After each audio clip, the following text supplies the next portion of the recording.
शांतिपड़ारे घरे पशि नृशंस आक्रमण करथिबा युवक को धरिला पुलिस। गत 31 तारिख दिन शांतिपड़ा पंजाबी गली निवासी सुशील मेहर को घरे पशि जड़े 1.5 वर्षर शिशुकन्या सह अन्य 2 जन महिला को आक्रमण करथिबा युवक को काबू करिछि बलांगीर टाउन पुलिस। ए संपर्क में सूचना देइछंती टाउन थाना अधिकारी।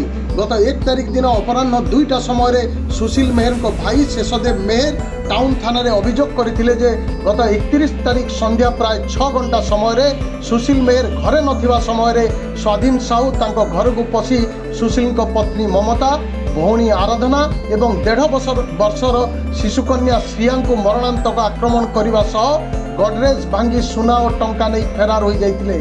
तेबे अभियुक्त देवगा थाना गंभारीमाल निवासी स्वाधीन साहू बयस 25 को गिरफ्त करने सह पाखरु 40,230 टंका गोटे सुना मुदी गोटे रूपा मुदी और गोटे मोटरसाइकिल जबत करिछि टाउन पुलिस।